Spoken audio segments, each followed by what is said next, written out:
There was absolutely nothing like the sweet smell of accountability in the morning. What is it that I am talking about? Well, do you remember this savage young woman right here? She told the detective that responded that she was hit in the head with a brick after she refused to give her phone number to a guy on the street. Oh, this man just hit me in my face with a brick, and all these black men just watch and they don't give a... And was that verified by any of the evidence that detectives looked at? No, that was not verified. Well, she goes by the name of Roda Brickface Osman, and this woman several months ago uploaded a video to social media where, in very swollen face fashion, was accusing a man, a black man, of having hit her in the face with a brick after she publicly turned down his advances. This that you're looking at is one of the videos that she uploaded, crying and complaining. How could you stand around and just let this happen to me? Oh, the black woman is the least protected, and all this other bullshit. She then started a GoFundMe, racking up almost $40,000 from people who just believed her story at face value. I was one of the first content creators to raise questions regarding what was obviously a damn scam, but I faced a lot of backlash in doing so. Even in my personal life, I faced a lot of backlash, but all I did was just look at the information put in front of me and logically deduced that she was full of shit.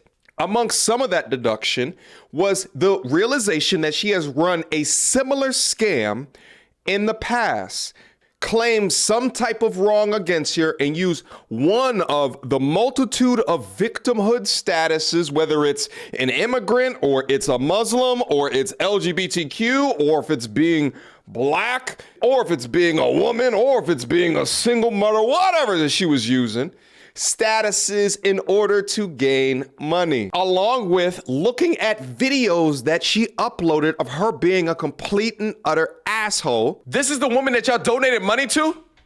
You are stupid. To whoever I want. Ma'am, I don't know where you're from. I am in America. I can speak to whoever I want. I don't have to calm down. I don't have to calm down. When people are being racist to me, I will not be calm. I don't have to respond to racism with calmness. I do not have to respond to racism with calmness. No, I am upset. I am offended. And I think you're very unprofessional. Okay. And I can speak to whoever I want. Don't you ever tell me or another customer who to talk to. I am not yelling. Yes, you are. Well, guess what? I will yell, and I can yell. Is yelling a crime? So she's gonna call the police on me for yelling? Call the police. I didn't do anything wrong. You're refusing to leave the property. I'm not refusing to leave the property. I'm making a verbal complaint, and I'm showing America how racist you are. No problem. Do not tell me or another black person who to talk to ever again. I'm not telling you, but when you just told me. When you're yelling at my associate, ma'am, you yelled at me. You called me a bitch. No, I did not. Yes, you did. No, I did not. Yes, you did. And you can tell that she's a liar. And you can tell that she... Who put a baby in this crazy woman? Along with looking at her past criminal history, which included, amongst all these other things, solicitation for prostitution. All while I was trying to demonstrate to everybody the profitability of being a victim, or the profitability of claiming violence from men. It was abundantly clear that this terrorist was using sympathy of all of these victimhood statuses to fund her bank account.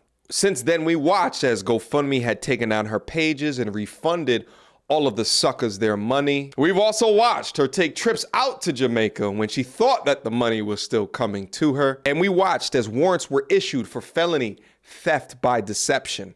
Shout out to the queen of accountability, aka the celebrity podcast up on YouTube, who's been keeping tabs on good old Roda.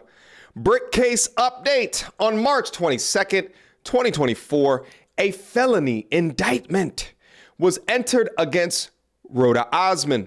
To secure this indictment, the prosecuting attorney convinced at least 9 of the 12 grand jurors of his or her argument. In the Texas criminal system, generally, only felonies are indicted. This means that her felony criminal case is now moving towards trial. Yes. In other words, it's been formally filed in felony court. When Roda Osman attends her arraignment hearing on the 5th of April, a pretrial date will be set. If the case is not resolved during the pretrial period, a trial date will be set. Roda could be facing 2 to 10 years in jail if found guilty. Her priors will come into play. Accountability. We're going to read through some of the proof of the documentation that the Queen of Accountability has down up in here, but I first wanted to communicate to you guys how important that this is. I maintain so much on this channel that one of the biggest issues within our society today when it refers to men or the loneliness of men or how men are just ignored within society is our image, our visual representation. There's been decades upon decades upon decades of visual information that has hit the eyes of both men and women, which makes our society reject manhood, reject masculinity, reject the essence of men, so much so that your masculinity is deemed as being toxic. Why do you think that there's so much of a push nowadays to feminize young men? The more that you feminize young men, the more easier that they are to control because they're weak, feeble examples of strength, of honor, of controlled aggression. And finally, some of these liars that have utilized visual media to construct this narrative and receive profit for it are being held accountable. The state of Texas versus Roda Osman. You'll see here that it's a felony charge for greater than 30,000 and less than 150,000. The duly organized grand jury of Harris County, Texas presents in the District Court of Harris County, Texas, that in Harris County, Texas, Roda Osman, hereafter styled the defendant, heretofore on or about September 3rd, 2023, continuing through November 20th, 2023, did then and there unlawfully appropriate by acquiring and exercising control over property, namely cash money, owed by GoFundMe website hereinafter called The Compliant, of the value of at least $30,000 and less than $150,000, with intent to deprive the compliant of the property.